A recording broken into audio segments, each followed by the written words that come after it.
Hello everybody, this is Debbie, from Teacher Success Coach. Yesterday I should have come to you regarding day 5 of going back to school after the summer break. Having had a show yesterday evening due to starting the show late, etc. And having there was a fire in the local area, etc. Nobody got hurt, it's just the building. So the result of that, when I came off the show last night, I was so exhausted. I couldn't even come on and say day 5 of going back to school. Hence I am here today. Yesterday was day 5 of going back to school. It was a fantastic day. I was slightly excited to have come to the end of the day, end of the week rather. Because although it was an exciting week going back to school, it was also a tiring week. Because some of the things I've had with the student in terms of, I had some of them that trying to get back to a routine because they had no routine. Just imagine, these children have been off for months and they've now gone properly back into the education. They had no routine. They were all over the place. I had a student yesterday fell asleep in my class, and I'm saying to her, hold on, how could you be sleeping and my voice is so loud? And realized that she could sleep anywhere. She was not even lying on the desk. She was actually sitting up, falling asleep. And the rest of her peers woke her up. And she said that, oh, miss, I'm really tired because I did not go to bed on time. And I had to get up this morning. Obviously, this student's life is out of routine. I told the whole class, I had 5 classes yesterday, 5 different classes yesterday, and I said to all of them in all my classes, this week have been a very trying week because you guys are now trying to get back into routine. I understand all of that. Next week, I'm going to be taking my classes back. So this week was your week where you're trying to find yourself, trying to get used to coming back to school, having a routine, knowing that you have to bring your books to school, knowing you have to bring your pens and all your resources to school, and you haven't brought that. I understand that. Last week is fine, but from Monday, back in school as normal, and I want to you got to make sure that all of you come into the classes if you're ready to learn with your books and your pens, ready to learn. But this week, I let you off because I understand that. But no way next week. So you guys better be coming and be prepared to learn, because one aspect I was having challenge with the computer anyway, because I had to change my password. So one lesson I couldn't even use the PowerPoints because there were challenges there. So that is, this week was teething problem, as I say to my student. But next week, no sir, I want my class back. So you guys have to be prepared to get on board so we could actually start the learning process. So I gave them some work to do. As I say to them, I'm not giving them homework, I'm just giving them preparation work for next week. So they've all kind of understood that. But the interesting thing is having students, falling asleep in class, that was a little bit, I know, but I understand that. And it was also interesting because getting them into my routine and getting them into the process of how I teach, that was also interesting. It obviously seems to have gone around the school that there's this new teacher and she's motivational and she give you quotes, and she write quotes on the board. Because I had a new class yesterday, and as soon as they walk in, oh, miss, are you the new teacher who talk about motivation? I said to them, oh, where did you get that from? They said, everybody's talking. Okay. I was a little bit shocked. I wasn't expecting that. So when they sat down, I introduced myself, and of course I put my quotes on the board. And of course I gave them a quotes from my little basket, etc. So that was interesting. And they said, oh yes, it was you. That was my year 13 group. So I said to them, yes, it is me. And I do expect you in the morning or whenever you come to my lesson. This is how the routine of my lesson goes. And it's interesting how much students have been programmed to use certain words to each other. And for them, it's okay. One student told another one, oh, you're silly. And you shouldn't be doing that. Shut up. Ooh, I said to them, take a pause. Let's talk about this. So then I took them through the situation of words have power, words have energy, the routine I've been doing all week with the rest of the students. And the student who was told that she was silly, she said, but Miss, it's okay. Why is it okay? I asked her. Oh, there's nothing wrong with people telling me that I'm silly. Really? I said, there is an issue here. She said, oh, when people say, oh, you silly Billy, it's okay. It's not okay, I said. Why do you think it's okay? Oh, but, it's just fun thing for someone to tell you silly Billy. Oh my goodness. I had to go into all of this with this student because trying to show her the negativity of that word and the power which that word have in it, the negative power of that word. So it was like going through the whole thing with her. After I had finished the discussion, the other student said, oh yes, I see what Miss is saying. Yes, that's true. So it was interesting, all of that. The fact that that student who were told that she was silly, she thought it was okay. People telling her she's silly. Then she then made the connection of silly Billy. And it is sad that such a negative word and the way it was said, that these students are so programmed to feel that it's okay. So I said to that student, I need to see you after my lesson.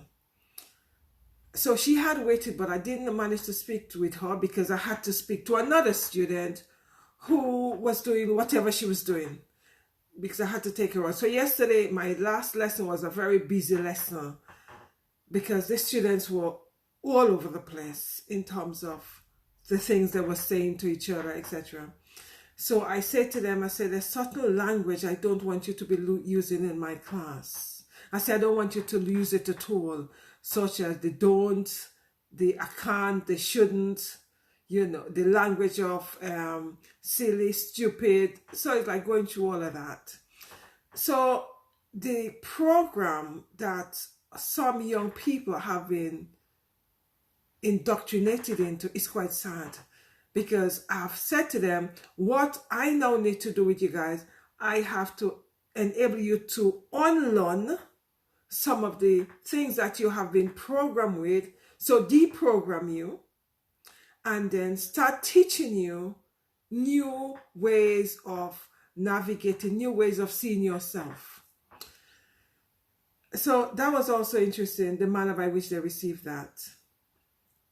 Because I then began to show them some of the ways they were programmed.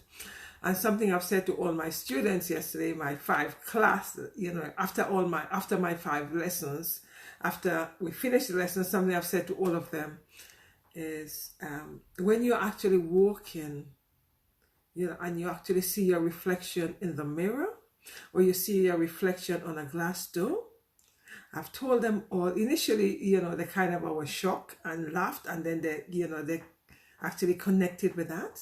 I said, when you actually walk through a glass door or a mirror and you see yourself in the mirror or the glass door, you need to remind yourself of your beauty. And you need to tell yourself, A, how beautiful you are, and B, how you are capable of doing lots of things, and C, you are worthy. Initially, when I told the first class that in the morning, I had giggles. I had, Miss, what are you talking about? Then I had a student in that class say, yes, that's true. And another one say, I tell myself that all the time when I look in the mirror, and I thought that was fantastic. When I told my second class, I got the same response of the giggle. And then they got with it. The third class already knew because someone else from the second class told the third class, right? The fourth class, which was my year 13s, they looked at me and they just started to giggle. And I just kept repeating myself because that's the first time I met that group.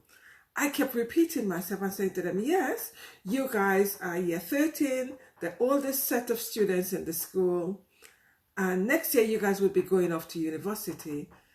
But I want you to remind yourself of your beauty and that you are good enough and you could do anything you want to do. For that group, they were looking at me and thinking, I say, yes. I say, I'm reading your thoughts as this teacher is mad, isn't she? I said, but she's not. All I want you to do is start reprogramming yourself and remind yourself of your beauty and the gift you've got. And remember, you should never accept anybody telling you that you're not good enough. And it was interesting because for 5 minutes the class was silent. And then I said to them, what's up, guys? Come on, share your thoughts. And one student said, nobody have ever told us this. And I must say, I felt quite emotional in the sense that I was dealing with young people and no one is telling them about their self-worth and they're good enough, etc. So that was quite something for me. So when I dismissed them, I told them the same thing in terms of, looking when they're walking down the street or anywhere they're walking and they see the mirror or they see a door and they see the reflection, they need to remind themselves. So, the year 13 group, it was interesting to see that they're the oldest set of students in the school. And the fact that they have never been told that they're good enough and they're worth it and all of that. So, that class made me feel slightly emotional.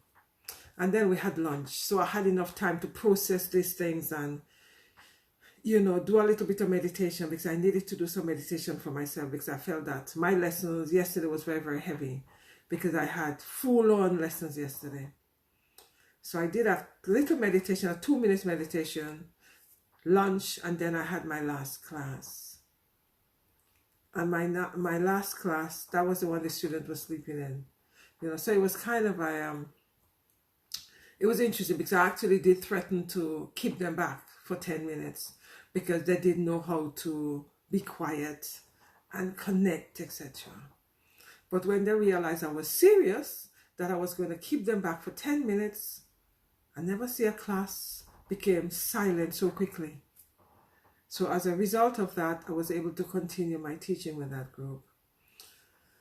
So all in all, yesterday was a fantastic day, somewhat tiring because, I realized my week was very, very tiring this week because some days I had full-on teaching 5 lessons, because that's 5 lessons per day school.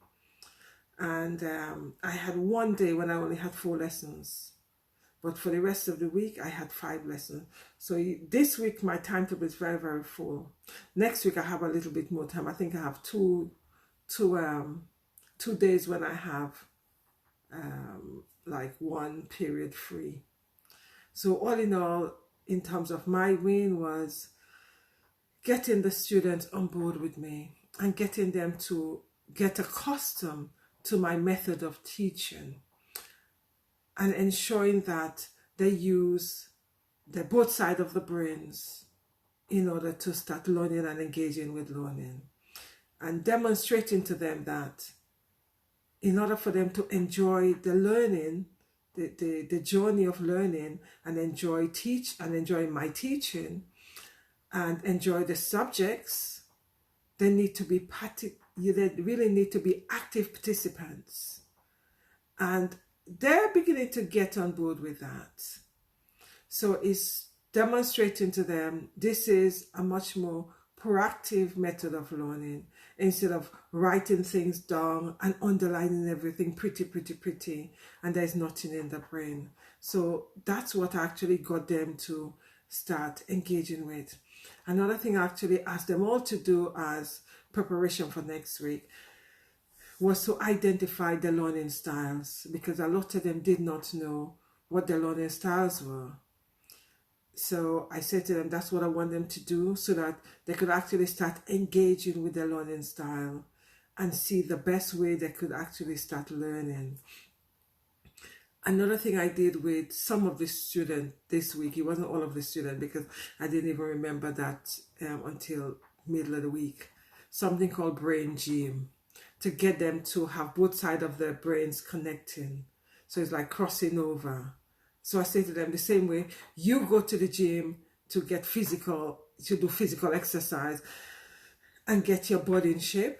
The same way you need to do brain gym to get your brains or your brain all connected and to get on board with the learning.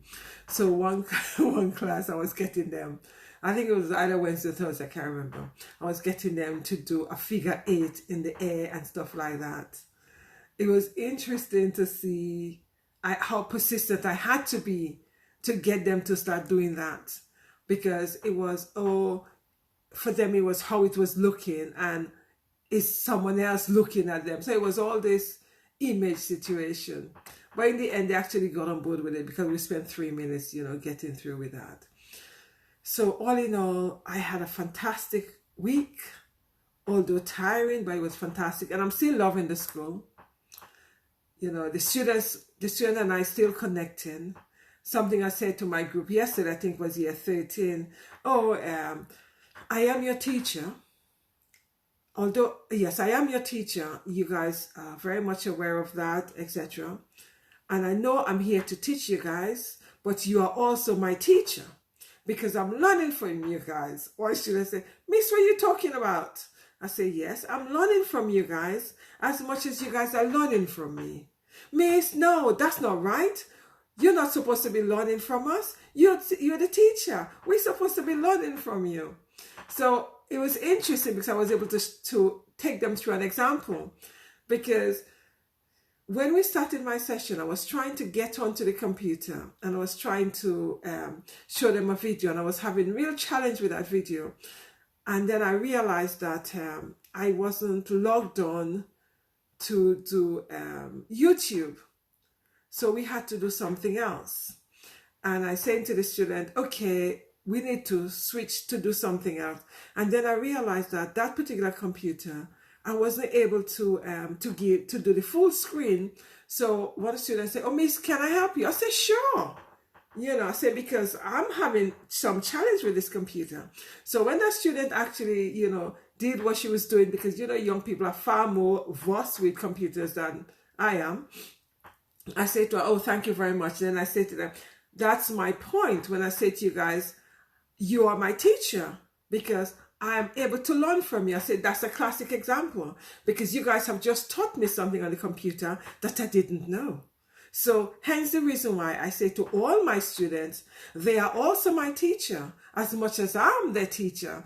So in that example, the students were able to see the relationship between what I was telling them, that they are my teacher and I am their teacher, because they taught me something. And I said, oh yes, Miss, I see what you're getting at. I understand. I say, that's my point.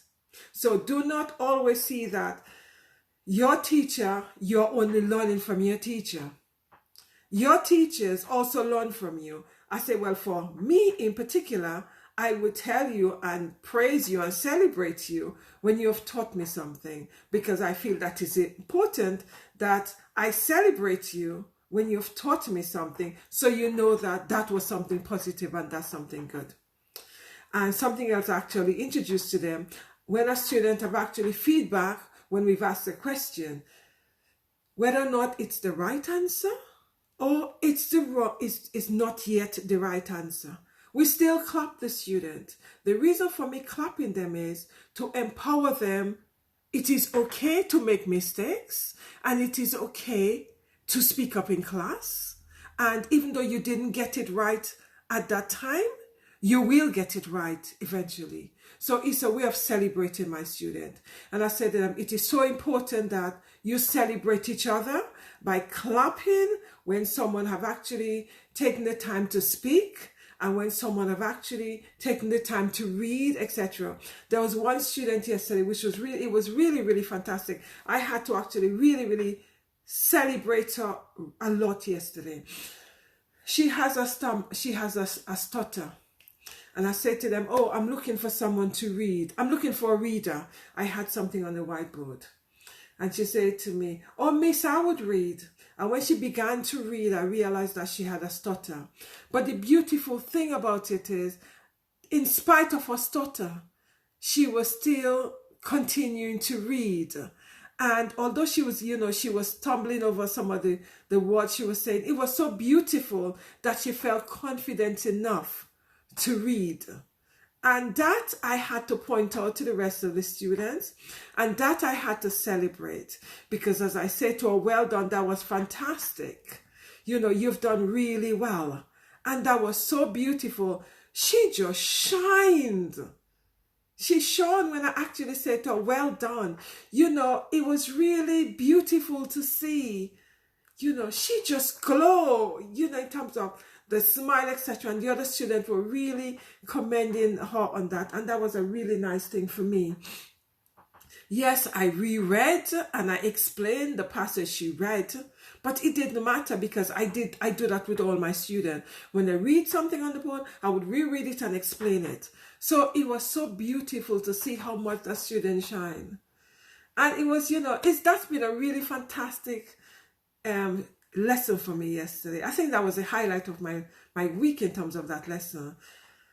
That student felt it was okay to read, even though initially she wasn't very confident. Although she said, "Oh, Miss, I'll read," and I said, "Okay." Initially I realized she wasn't very comfortable, but then she began to read, and I noticed that because she had a stutter.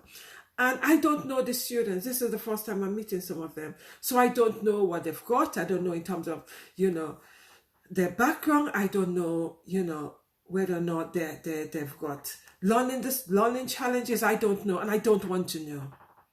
I feel that I need to find out as we go through this journey. And it was really nice because obviously, she probably have learning, a support teacher, etc. I don't know. But the fact that she felt comfortable enough to do it, that was a plus for me. So guys, there I am sharing my teaching journey for the week. It was fantastic. I'm so very grateful to God for giving me the school. I'm not too sure how long I'll be in that school, but it doesn't matter, because I am grateful to have that opportunity of what I deem to be a fantastic school. And it's a learning journey. It doesn't matter what the school, what the schools are about. I am learning from them, and it's just journeys for me to learn through the experiences. So it's just been a really fantastic week.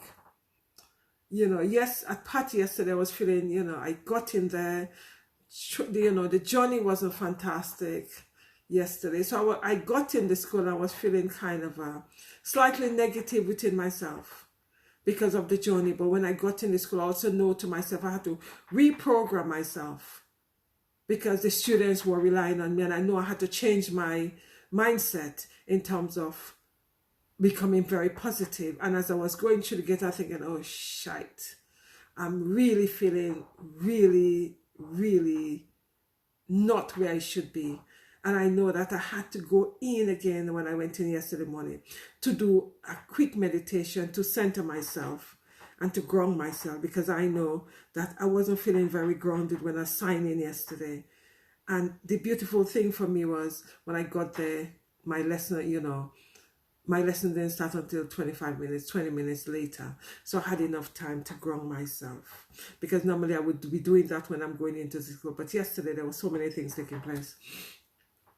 So I was grateful for the opportunity to be able to ground myself when I got into the school, because I feel for me, as this individual, that I need to be grounded when I get to school, so that I'm in a place that I could be able to pour out to my students, because my students are relying on me and I know they depend on me. So in order for us to give, we need to have enough in our cup so we're able to pour to the student. So I know I had to actually change my mindset very quickly yesterday when I got into the school. So that's something I'm grateful about, my ability to quickly switch and be grounded. I'm also grateful for the fact that God have given me this opportunity to demonstrate my skills. And I have the opportunity to start with the student in September, because most times, after COVID, I've been starting schools when the students have already started, because they either had some teachers who've left, so I had to pick up in the middle of sessions. Like the school I was in from January to May this year, I started that school in January, whereas the students started in September in that new class. So it was very, very challenging. And that is something, as educators, we try to navigate when you actually start a school, when the students have already started. It becomes that little bit more challenging in terms of setting ground rules, getting the student to come fully on board with you. So it's such a blessing that I was able to start in September with the student in that class. It meant that we're now able to navigate much better. And it makes it easier for me as an educator, because we all starting together. So that's another thing I'm grateful for. And as always, I'm grateful for life, and I'm grateful for the opportunity, and I'm grateful for my family and my friends. So that's my gratitude. And those are the things I write in my gratitude journal. Anyway, guys, stay care. Oh, I was meant to come on my home educators panel earlier on at 6 o'clock. I was having so many challenges with my laptop. It was not connecting. I don't know what was wrong. 2 hours later, it seems to be fine again. So I'm not too sure what's going on with that situation. So I wasn't able to come on with my home educators platform. But next week, my co-host and I would be doing a double show for that, because there's so many things we need to talk about in terms of home education and why people should consider home educating, and why they should be aware that there is an option. Anyway, I was meant to talk about that. Anyway, guys, thank you very much for listening. Take care, stay blessed. Have a fantastic Saturday evening.